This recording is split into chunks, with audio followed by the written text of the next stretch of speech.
Before I begin, I want you to sit with this for a moment, because more often than not, the marriages that crack aren't shattered by betrayal in the way we imagine. They erode quietly, invisibly, in the spaces where two people stop truly looking at each other. And that's exactly how I almost lost mine without a single line being physically crossed. My name is Clara, and I have been married to my husband Daniel for 14 years. 14 years that look solid and admirable from the outside, the kind of timeline that earns approving nods at dinner parties and smiling anniversary posts. But longevity does not always equal connection. We met in college when life still felt like an open field instead of a maze. Daniel with his sharp suits and sharper plans even back then, talking about finance internships and 5-year goals as if the future were something he could negotiate with, and me with my love for literature and lesson plans, drawn to structure and certainty, believing that stability was the same thing as safety. We married at 23 and 25 with student loans hanging over us and furniture rescued from thrift stores. And in those early years, our apartment walls were thin enough to hear neighbors arguing, yet somehow our laughter always seemed louder. We fought about dishes and deadlines, but we also reached for each other instinctively in the dark, whispering about the life we would build, convinced that love alone could stretch to cover every future strain. By our mid-30s, that future had arrived polished and impressive, Daniel climbing steadily in his finance career, business trips multiplying, his phone lighting up even at dinner, while I stepped away from teaching after our second child was born, telling myself it was a proud decision. That being present for Leah's school projects and James, as bedtime questions was meaningful work, and it was but somewhere between carpools and grocery lists. I stopped noticing when my days began to repeat like a loop instead of unfold like a story, mornings blending into afternoons. Afternoons into evenings, conversations between Daniel and me reduced to logistical exchanges about bills, recitals, travel schedules. We weren't fighting, which almost made it worse, because silence can disguise itself as peace. Intimacy became rare, then awkward, then something we both pretended not to miss. And I don't blame him entirely, because life with children is loud and exhausting.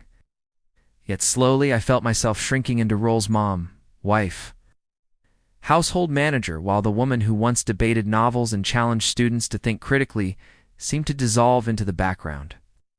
I wasn't unhappy in a dramatic way. I was just absent inside my own existence, and then spring arrived along with Aiden, the boy who used to race bicycles down our street years ago, now 23, and returned to the house next door after his mother passed away to help his father, taller, broader, still carrying that unguarded openness youth hasn't yet armored over. The first afternoon I saw him unloading boxes from a truck while I trimmed hedges. He smiled and called out Mrs. Owens, and I laughed, telling him that title made me feel ancient. And he corrected himself, Clara, saying my name simply, directly, without attachment to anyone else. And I can fully explain why that single word felt like oxygen filling a room that had been closed too long. At first our interactions were harmless, neighborly exchanges about weather and yard work. But one afternoon, when a sprinkler head snapped in the backyard and Daniel was away on another trip, I crouched in the dirt frustrated until Aiden offered help, fixing it quickly yet staying beside me longer than necessary, not rushing, not sighing, not treating me like I was incapable, just being present in a way that felt startlingly attentive. After that, conversations stretched. He would ask how I was and actually wait for the answer. And I found myself talking about books I hadn't mentioned in years, about the classroom discussions I missed, about the version of myself who once felt intellectually alive. When he learned I used to teach English, he asked me to look over his graduate school application essay, and we sat on the porch discussing themes and clarity and ambition. And when he told me I should still be teaching because I was too good not to, something inside me stirred painfully awake. That is how boundaries blur, not through seduction or touch, but through recognition, through being seen. I began anticipating his presence, timing evening walks, baking extra muffins, under the pretense of neighborly kindness, convincing myself it was innocent because nothing inappropriate had happened, yet I knew the truth was more complicated. He filled an emotional vacancy I had ignored for years. One evening, under a fading sunset, he said softly, "You seem lonely sometimes," and instead of dismissing it, I nodded, and when he added, "You deserve more than being someone's background character," those words lodged deep within me. echoing through mundane moments at home where Daniel and I moved around each other like polite roommates.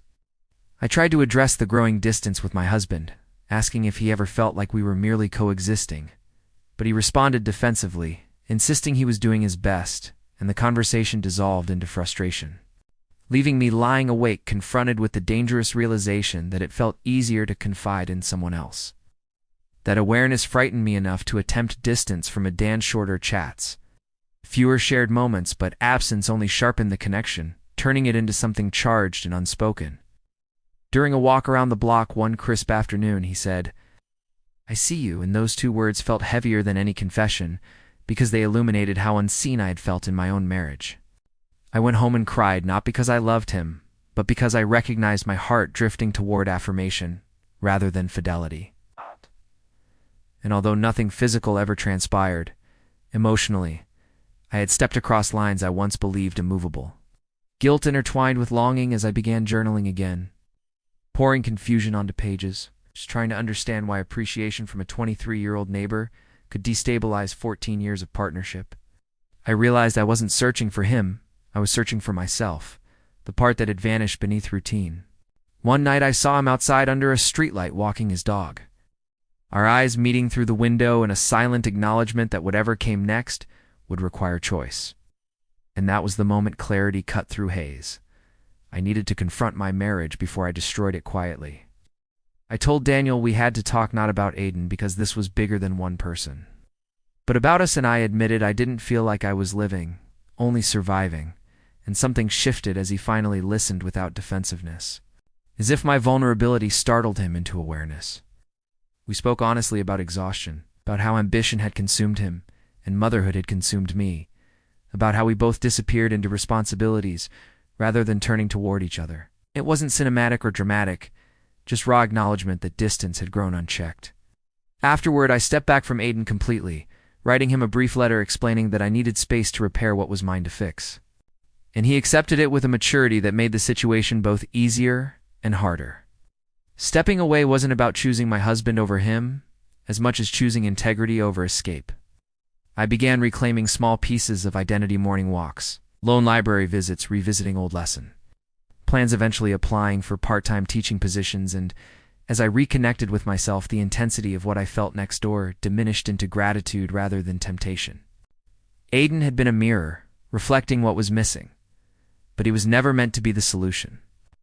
The true work required rebuilding connection at home, which Daniel and I approached slowly, awkwardly, scheduling time to talk not about schedules, but about feelings we had long avoided, rediscovering shared humor, allowing intimacy to return without pressure. Healing wasn't immediate, and it certainly wasn't perfect, but it was intentional. I learned that emotional infidelity begins not with desire for another person, but with neglect of oneself and one's partnership. And that clarity often arrives disguised as attraction. In the end, I did not choose the easy validation of being admired, nor did I demonize the man who unknowingly awakened me. I chose the harder, quieter path of growth, of becoming Clara again within the life I had already built, returning to teaching part-time, standing in a classroom, feeling purpose hum through me, bringing that renewed sense of self back into my marriage. Daniel noticed the change not because I demanded attention, but because I carried myself differently, and slowly our relationship shifted from routine to conscious choice. Some stories climax in passion or scandal, but mine concluded with understanding that love is not sustained by longevity alone, and being seen by someone else can either pull you away or push you to reclaim yourself. I almost lost my marriage without ever being touched, not because another man entered my life, but because I had quietly exited my own, and the bravest decision I made was not stepping toward something new, but turning back toward the life I already had and choosing to live inside it fully once again.